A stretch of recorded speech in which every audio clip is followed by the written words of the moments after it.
Hello and welcome to this edition of Diaspora Central. I am Gil Ingles, and with us today in the studio, it's someone that definitely has experienced politics from the ground up. This man is a community builder. He's an evolutionary, definitely one of the most groundbreaking individuals that Charles County has to offer to the rest of the world. Ladies and gentlemen, please put your hands together for County Commissioners President, Mr. Reuben Collins. Reuben, welcome to Diaspora Central. It's my privilege to be here. It's a blessing for me to be a part of this podcast, and I look forward to addressing, the many individuals that, are your listeners. I mean, this is an exciting opportunity for me. And so, again, God bless you. No, thank you very much. Thank you very much. And God bless you also. And thank you for your service. You are definitely one of those exemplary individuals. You are definitely one of those individuals that we who grew up in Charles County grew up looking up to, and definitely someone that is somewhat creating a path for several of the rest of us, because you are representing, and the power of representation is definitely something that the community needs. So Diaspora Central is a program that actually showcases diaspora culture and talent. Now, I consider Charles County one of the very few what I would call self-sufficient communities that I've come to know since I've been in the United States of America. So one could get everything done without having to leave Charles County at all. And some of those principles are definitely the essence that have made up who Reuben Collins is today, and also who in reality I am, because we grew up accustomed to that. So therefore, we sort of look for systems that would somewhat function similarly, or maybe in an improved way, but with the essence of that self-sufficiency. So to me, it's no surprise that you definitely would make a county commissioner president. It's just part of, in my opinion, of the essence of being a leader and of coming from a background such as that one. In your opinion, what gave you the confidence and maybe the curiosity of getting into politics? I mean, there's probably like 3 or 4 things that had an impact on that. But I would say curiosity more than anything else. Just from, the earliest part of my life, what was ingrained in me was, you need to understand where decisions are being made. You need to understand that. And so just coming from, my home, my mother and father, the idea was, you need to read, you need to understand, and you need to be in a position that you're not being told what you should or should not do. Right. And that was really the basis. And, connecting that even further to the faith-based community that I grew up with, and that's how I met you, right. With Metropolitan United Methodist Church. That was a beacon, faith-based community within the Charles County region.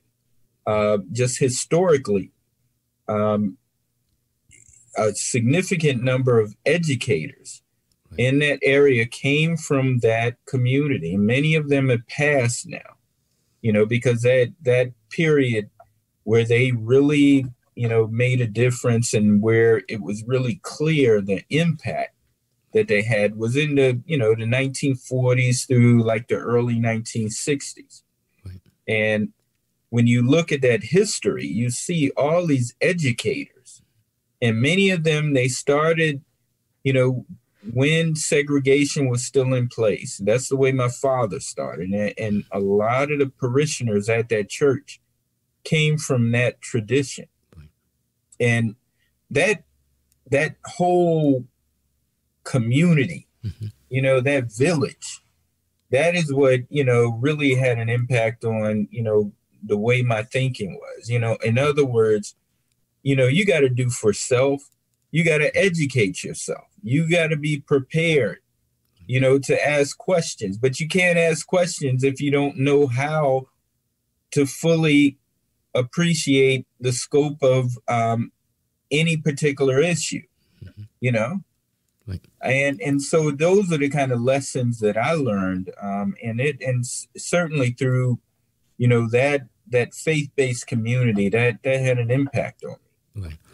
Now, just for the purpose of our listeners completely understanding, we like to connect the history and the heritage back as much as possible. You were born in what city? I was born in Washington, D.C. I'm a 1960s baby. Okay. I was born literally in 1960. Okay. I was born in Southeast Washington. Got you. And, during that time, Washington was transitioning. My family moved out of the district Southeast in 1965 to Southern Maryland and Charles County. And that my father had been employed with Charles County's public schools. At that time, they were called Charles County Colored Schools when he was employed. Okay. Do you by any chance remember which school specifically, or was it for the board? He was employed at Belle Alton High School, which was one of the two African-American high schools because of segregation that was in Charles County. And like many of those educators that I was speaking of, right. There were two. It was Belle Alton High School and Pamunkey High School. Right. And Pamunkey was right beside United Methodist Church. And when you look at a lot of the educators, and because at that time, for African Americans, education was one of the few options of employment, and you're talking about people that were brilliant. I mean, I'm telling you, if you look at a lot of the educators back then, today, they would have been engineers. They would have made hundreds of thousands of dollars more, if the economy was the same as it is now.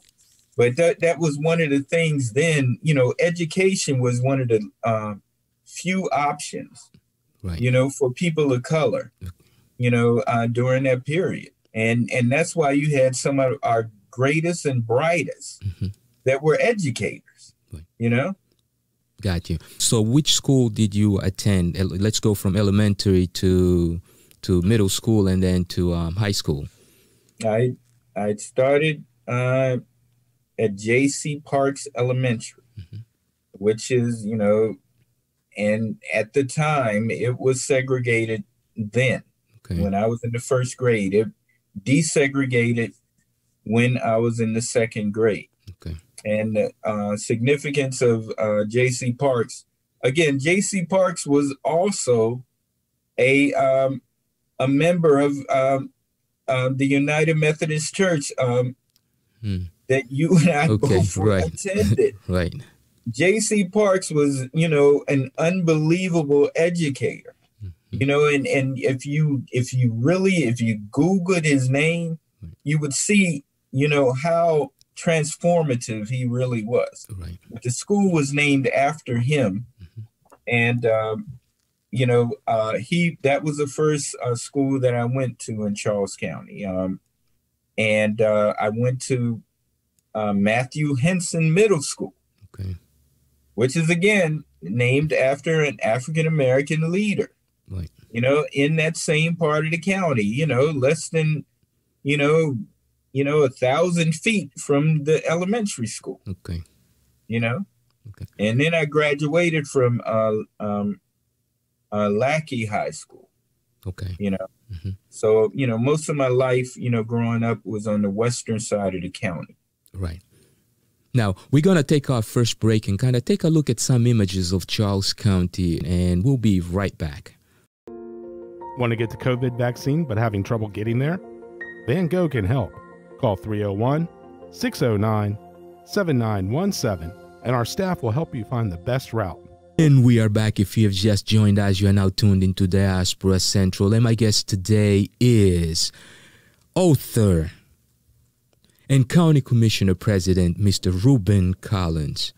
Mr. Reuben Collins, we are back. Now, before we went into a break, you were telling us about the schools that you attended in Charles County. And one of the important things, I guess, that came up of it is the fact that I personally have not even ever realized that you actually attended a segregated school. How was that process of transitioning from a segregated school to a non-segregated school for you? I mean, first, I want to be clear. At the time, I had no idea it was a segregated school. I didn't know that, you know? Right. I didn't know that. But when it became something that was clear to me is when I went to the second grade. Okay. And I'm you know, I am not exaggerating. I can literally see it in my mind right now. Mm-hmm. When second grade started, you know, the way the kids were like processed, Mm-hmm. you know, they had all of, you know, the children of African descent on one side, and then they had these white kids coming in on the other side. And then that's when they had all the teachers come in. And when they, you know, because they were starting to, you know, develop, you know, the various classes, Mm-hmm. you know, for, you know, the kids. So, you know, they were creating their home rules. And so each teacher would then, you know, again, you had the kids separated. Wow. But then when the teachers came up to create the, you know, home, you know, the establishment of, you know, each class, Mm-hmm. you know, and home room, that's when they merged all the classes together. Mm. And you could literally see, you know, they were naming, you know, based on alphabet, you could see the black kids and the white kids kind of merging together. Wow. You know, I mean, you know, like I said, man, I'm like, you know, then I was 6 years old, right? I wasn't even 7. Right. I was 6 years old, but I'm looking at this and I'm like, I had no idea what was going on. I didn't know. But when I look at that in hindsight, Mm-hmm. that is how Charles County began to desegregate their public schools. Got you. By the time I got to it, which was in the mid 80s, you had already, I guess, merged pretty much a lot. Not as much as it is today, but he definitely already had merged a lot. But as you get to high school, were things a lot more different than they were on the second grade? Well, I mean, by the time I was in high school, I mean, the changes, Mm-hmm. They may have been significant to a degree. Okay. But if you look at everything and put it in perspective, there were still challenges, you know, just from the very beginning. You know, at that time, you know, the concept of tracking in public schools was still in place.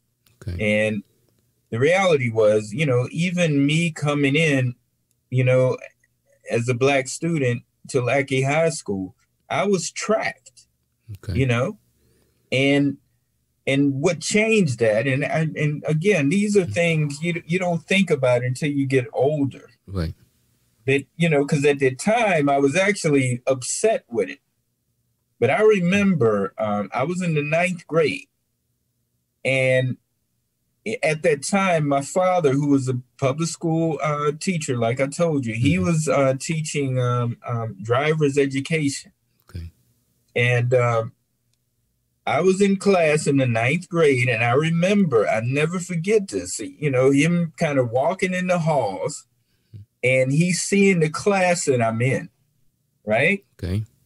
And, you know, and I'm in the back of the room, you know, with my buddies, like laughing, and I remember him doing a double take going backwards. Right. You know, and then that's when in my mind, I was like, uh-oh, this isn't good, you know? And that very next day, he took me to school. I didn't ride the school bus that day. Okay. He took me to school, and he changed my entire class curriculum. He changed all of it. Wow. Now, you know, I want you to understand at the time, as a 14-year-old, right, I was pissed. I was like, man, why are you taking me out of my classes with my buddies? You know, man, I don't want, you know, everything changed. So basically, parenting at that point stepped in with the purpose of ensuring that you were not to get into a pitfall that could probably affect you for the rest of your life. I mean, that was absolutely what it was. I'm telling you. Wow. I mean, but I want you to understand, I didn't understand that. I was upset. You know, I was like, whoa. And the result was I started going in all these classes that were majority white kids. Okay. And I was taking, you know, like, you know, what would be considered AP classes. Okay. Yeah. You know, and I hated that. Right. I hated it. A lot more work. It was a lot more work. I'm not with my buddies. I'm like, oh man. You know, and I look at that in hindsight. If it wasn't for, you know, that intervention, right, I would have been good because I didn't know any better. You know, I mean, that's kind of crazy, but right. I'm just being honest, man. You know, but imagine the point I'm making. Imagine how many other, you know, of our people went through that, and they didn't have any intervention. Right.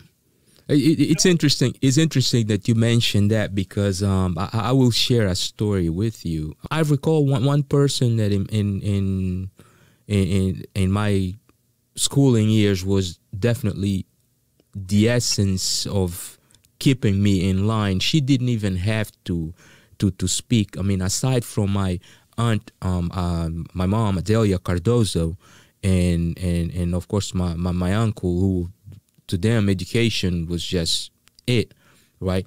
There was one other person that was very, very, very critical to it. There was Mrs. Edna Clark. Yep. She didn't even have to speak to me. It was like she had no problem at all. I remember during that time, once she knew that Mrs. Caldwell was my counselor, she had no problem at all having conversations with Mrs. Caldwell to find out how I was doing and then relate to me what she had gotten from that conversation. And that really gave me that sense of responsibility because I didn't want to disappoint Mrs. Clark. Right. I mean, I remember once we were actually in a church trip and we were in the bus, and the same thing. We sitting in the back of the bus and, you know, acting out, being regular teenagers, you know. And next thing you know, I just remember Mrs. Clark turned around, looked back, and I automatically knew what that meant. I just picked myself up. I moved up to the middle of the bus, and I left that confusion right there. And when we were getting out of the bus, she just held on to my hand and she said, you know, I know that you know better than that. and that's all it took. Indeed. That's all it took. Indeed. That definitely instilled a sense of responsibility and a sense of respect, really, for a lot that they have done. But let's go ahead and take another quick break because this conversation is definitely about to get a little bit deeper, because we want to get to the point in which you get yourself into college, and then from college you return to Charles County, and then you make the decision to actually become part of the change that enhances Charles County into the great county that it is today. We'll be right back. Do you want to make positive contributions in your Charles County community but aren't sure where to start? Join one of Charles County's boards, commissions, or committees to see current vacancies and submit an application. Visit www.charlescountymd.gov and follow the boards and commissions links. Stepping up to serve the Charles County community will allow you to shape the county's present and future.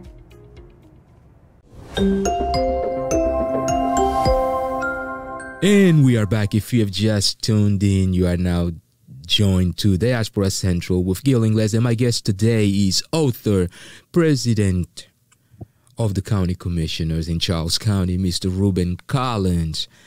Definitely, I will add one title to you. You are a historian. For our generation, you are somewhat of a walking encyclopedia for Charles County.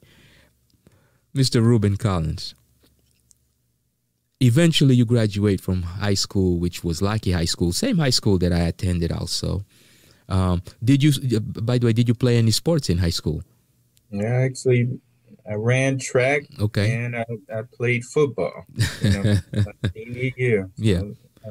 Now, in high school, any influential teachers around that time that kind of, aside from, of course, your father was part of the schooling system, so he kind of made sure that you were straight. But was there any other influential teacher that, in your opinion, gave you maybe not that light, but every so often that level of guidance that would turn out to be helpful? Eda Washington, okay. He was a English teacher, and I'm sure you remember Bobby Wise. Yes. They were instrumental in it. There's another guy, I gotta think of his name, but he, and I wish I could think of his name right up, but he was the first person to really make me challenge and understand, the diaspora, and but I was so young, I didn't appreciate what he was saying. And I remember when we were young, we would kind of laugh, right. Because he was talking over our heads, mm-hmm. and what he was trying to do was make us think, because he talked about, understanding the plight of Native Americans. Okay. Again, he was one of the first persons that I heard really talk about the diaspora, right. And that was Mr. Gordon. Got you. Mr. Gordon. Yeah. So, and at that point for you, and I want to kind of get your perspective. So at that point in time, as they introducing to you this concept of diaspora, what are you envisioning? I guess. Well, I didn't understand it, mm-hmm. man. It wasn't until, when I was a freshman in college, when I went to Fisk University. Gotcha. My sociology teacher, who, he is in Ghana right now. Mm-hmm. His name is, they call him Tokes. That was his name. Okay. Tokes Williams. I remember when I first met him, first day of class, he was like, "What's going on, African?" And I just remember I was like, "Huh? What do you mean? I'm an African?" It just caught me off guard. Yeah. But he was setting a foundation for me to understand. Right. You are African. Yeah. At the end of the day, that's who you are. Indeed. So I never forget that, man. He's like, "What's going on, African?" So at that point, you're going through Gordon 2.0, aka Tokes. Yeah. Wow. Now you go to Fisk and you graduate from Fisk, and at that point, what are you envisioning becoming? What are you trying to become? What are you going to school for? No, I was a political science major, so Okay. I was kind of envisioning that it would be more on the policy level, law, that kind Mm-hmm. of thing. Right. But, being honest, I didn't really fully grasp Mm-hmm. all of that at the time. Right. It was really kind of abstract, Yeah. and so, I went through a period where I was really trying to figure out what I wanted to do. Right. And, and then eventually, I did go to law school, Gotcha. and during that time, that's when I really started, developing more of an appreciation for policy and Right. wanting to try to make a difference. And so that was a lot of what was driving me when I went to law school, how can I make a difference? And I never really, went away from, wanting to make a difference in Charles County, Mm-hmm. Wow. So and it is interesting, right? Because for most people, and I speak for the generation that I guess I was part of, it was like as soon as everybody was looking forward for that day in which they could actually leave, and many was a matter of trying to leave and never come back. Very few of us actually left and then still came back and set ourselves back up in Charles. So you already at that point in time envisioned yourself as someone that would definitely come back and do something for Charles County. Yeah, I mean, and it's crazy when I talk to a lot of my friends and peers, Right. they remind me of that. And I'm like, I don't even remember saying this, but they were saying, Rube, I remember you were saying, no, I'm gonna go back to Charles County. I want to, Right. I want to make a difference. I don't remember saying that stuff, Indeed. but it's really kind of interesting when, your friends, kind of tell you that, you really were thinking like that, Right. Yeah. No, which is kind of interesting. I believe that sense of, and it is part of what I talk about, that sense of responsibility that community really kind of put over our shoulders. I think it remains with us for the rest of our lives, because I'll be very honest with you, I sort of felt the same way, because when I moved out and I went to Silver Spring, and I stayed in Silver Spring for a little bit, but then when it was time to raise my daughter, I kind of felt like, you know what, I know a place that can be much better for her and that can give her a much better understanding of what it is like to grow up in America. They can give her the tools necessary to be successful in America. So I moved back to Charles County, and that's where I ended up raising my daughter. We ended up, I should say, not just myself. But one thing, your authorship, you actually have moved on into, of course, become a lawyer, right? You an attorney at law. Yeah. At what point do you actually make that decision? Well, I mean, I knew, Mm-hmm. just in terms of where I was kind of developing, that Right. the law was part of my thinking. But, I kind of made a choice, around 90, like around 92, 93. I want, because I was kind of being driven by doing like social work. And so I was looking at, do I want to get a master's in social work? And so, I looked at that because Howard University had a strong program for that. But I was also thinking, well, maybe the law, and maybe looking at that because, that was still something that was, part of my mindset, Right. And so what I eventually did is I just went to law school. I went to the DC School of Law, which is now the UDC David A. Clark Law School Center. Okay. Mm-hmm. Yeah. So, and eventually you actually go into authoring a book. Why don't you give us the title of your book? Well, my first book was called Evolutionary Actuality. Mm-hmm. That was published in 2013. Okay. And my most recent book, it was recently published in June of this year. Yeah. It's called On Resistance. And Okay. both of them, they're primarily more political science type books, and On Resistance is a series of essays really kind of dealing with, how significant the impact that, those in opposition, to where America is now, that opposition has actually made America more democratic, right. Because without that opposition, at the end of the day, people that look like you and me would never be able to vote. Right. Women wouldn't be voters.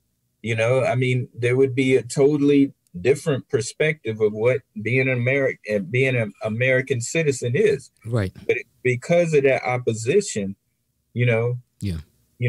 That's what created, the level of democracy that we see right now. And that will be the impetus to ensure that in the future, the society becomes more democratic. Right. It's because of opposition, Indeed. It's because of that, Yeah. Because, the status quo would have made everything totally driven by, white men, Yeah, indeed. And one of the interesting things about your trajectory also is the fact that as you return to Charles County, you decide to, I guess, get involved in the political process, which wasn't really in part of the essence of what you were raised to be, to actually be involved with the decision makers. As you make that decision to run for your first public elected official position, how difficult or challenging was it? Well, I had no idea at the time, that the county's demographics would be shifting. I wanted to definitely, be a player. Prior to my first election on the board, the county had never actually elected, an African American to that position. So you are a first. I'm definitely a first, but along with as you know, Dr. Eda Patterson, she right. was, in her history, it actually exceeds mine because she was doing a lot of work as a leader, in the Board of Education, et cetera. Mm-hmm. But she was appointed to the board just before that election. And so, she sat as the first, African-American at that time, but that election in 2006 was the first time that African-Americans had actually been elected to the board, right? Which made that historical. And, and I did 2 terms representing Waldorf, and, this term that I'm working on now, I'm actually leading the county, and that's the first time in the history of Charles County that, African American, is actually the leader of the county, Yeah. Wow. That's that's interesting. Very interesting. Now, are you thinking about running again? What exactly are your plans? Well, our work is not done. We're going to continue to work. We're going to continue to advance. The county. We've made great strides in providing more opportunities for minority businesses. I will continue to make that a priority because I want to build the wealth of this community, and I want to make opportunities for everyone available. And we also want to ensure that as it relates to, the way the county engages with the community, that we ensure that diversity, equity, and inclusion is a part of everything that we do. And so we're really making efforts to make that possible. And as it relates to, this podcast, we actually had made a commitment through our economic development department to create, trade opportunities with African countries. Okay. And we had actually established a sister county-state relationship okay. with Mozambique. Okay. And we were prepared. We had planned a major trade delegation project in May of 2020, but that was right in the midst of when the pandemic really started hitting, so we had to cancel that. Right. But that's still, a part of, what we're going to do. We're still engaged with Mozambique. Right. I anticipate that, we'll also kind of build our partners, as well, because we started talking to Ghana as well about opportunities. But, I want to create those trade opportunities. I want to try to build, those kind of opportunities for economic gain. Right. For people, of African descent. And at the end of the day, that's going to benefit everybody. I don't care what color you are. Yeah, but I want to be clear where I'm coming from, Yes. Definitely. And I'm actually sitting out here a little bit jealous, right? Because Angola was not one of the names that you mentioned, and you do have. But that doesn't mean we can't. Indeed. We can't work on that. Indeed. Now, serious stuff. Yes. And I think I may be able to assist in starting this conversation, because in all honesty, it is something that would definitely benefit not only Charles County, especially from the perspective of Charles County coming from a very agricultural based community. Exactly. Angola also has territories that are very agricultural based. That's exact. No, man, we got to follow up on that. Right. Straight. Yeah. To give you a plain example, the region where Reverend Cardozo, who was the Reverend at the church where both you and I attended, the region where he's from is one of the probably most. Both him and his wife also. She also comes from an area in Angola that was very agricultural based. They produce a lot of crops that I believe that could be grown not only there but also here, and vice versa. So a lot of the know-how, especially the industrial know-how that a lot of farmers and people involved in agricultural or agro engineers would probably have, could benefit Angola also in it, and we'll definitely go ahead and follow that up. But I know that our time is getting pretty close to an end, so I appreciate you taking this time out of your schedule to meet with us. If you make me one promise, I'll definitely let you go right now, which is, will you return? Because I think that we still have plenty to talk about, especially pertaining to the agenda that you have for Charles County, and also for yourself, of course. Yeah, I look forward to that, but I want to, I'd like, to kind of begin discussions, looking at, those trade opportunities with Angola. Definitely. I think that would be a great thing. And if I recall, I think we did kind of talk about that before. Yes. Looking at opportunities, but I'm in a better position to kind of make things happen right now. Definitely. Yeah, I will definitely get it, and I'll hold myself accountable for making sure that I get that conversation started between the two institutions before the end of December, so that starting the year, then there can actually be something moving. Now, any shout outs or anything else that you would like to add that we didn't get a chance to touch on? No, I enjoyed the conversation. And I'm here. Thank you. If there is an opportunity for additional discussion, I can kind of, definitely focus more so on more specific policy matters. Yes. But but at the end of the day, look, we are here to serve. We are here, to be a beacon for the entire community. And, I recognize when I'm in any kind of position representing the public, I'm going to make sure, all of us have an opportunity. That's kind of where I come from. Right.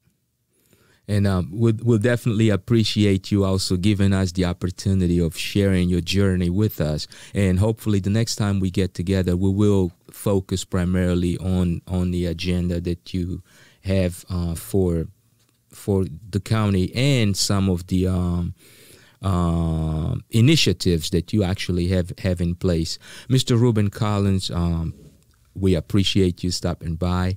And I always like to close with somewhat of a deep thought. And in all honesty, I believe that you touched on one of the things that very seldom we tend to touch on, which is engaging and being involved in parenting.